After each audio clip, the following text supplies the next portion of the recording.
when you were a kid. You thought you could do anything.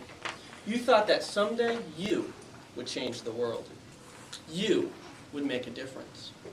Maybe to you, that meant flying to the moon, becoming a doctor, or rocking out in front of thousands of people.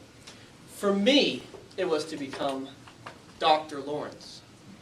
Not as MD, but rather PhD, teaching and speaking. For my son, it is to become a secret agent, an FBI agent, to be exact. Think back to when you were a kid.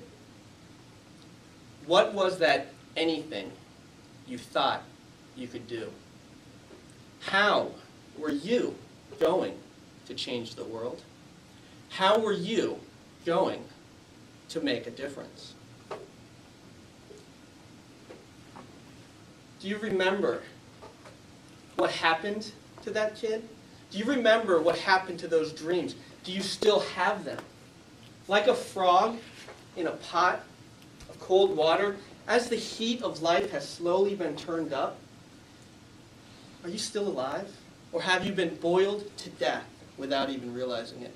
It reminds me of a quote from one of my favorite bands, Switchfoot. This is your life. Are you who you want to be? Are you who you want to be? If you were like the 95% of those around you, the answer to that question may be obvious.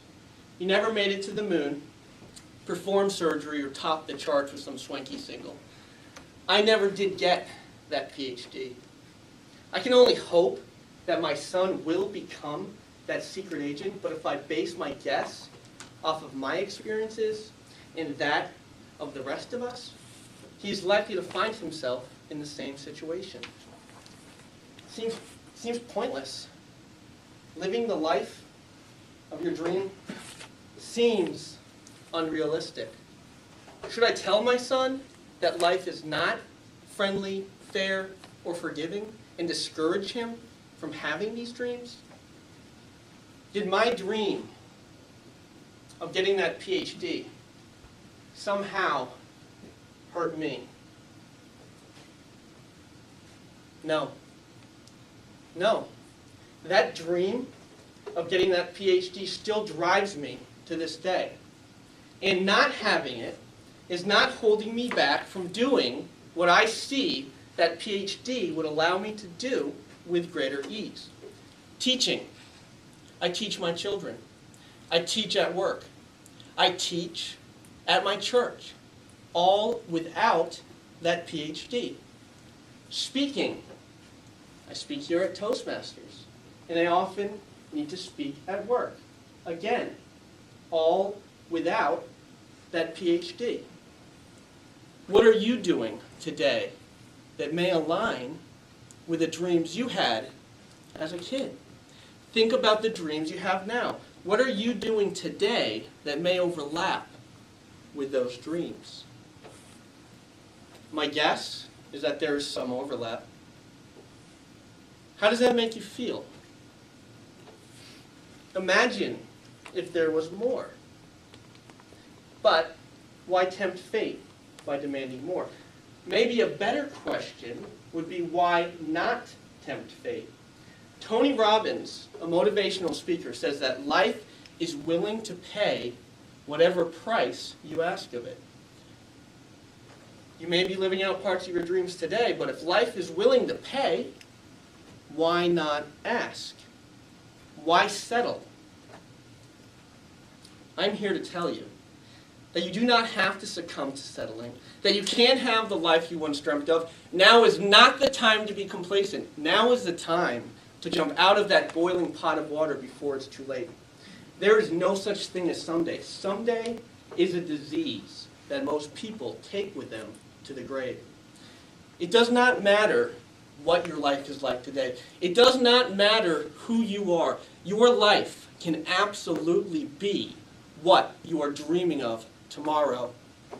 You do not need to be special or super, gifted or genius. The key, and this is important, the key is that you realize and believe it is possible This in turn leads to action, which in turn leads to your dreams, transcending reality. Napoleon Hill said that dreams are the seedlings of reality. Walt Disney said if you can dream it, you can do it. Your dreams do not need to stay dreams. Think back one more time to those dreams you had as a kid. Dreams to do anything. You may not become an astronaut, but you can still have dreams to face astronaut-like challenges. Dreams to change the world. You may not become a doctor and change the world by curing cancer, but there are many ways to change the world. Dreams to make a difference. I have news for you. You do not have to be on the big screen and win an Oscar to make a difference. My dreams will not stay dreams. This is my hope, and this hope can be yours. Greg Sindrick, a friend and mentor of mine, gave me some advice. He said, don't let your reality be the ceiling of your dreams. Instead, let your dreams be the ceiling of your reality. This is your life. Let this be the life you once dreamt of. It starts today, and the first step is simple. For you to realize and believe it is possible.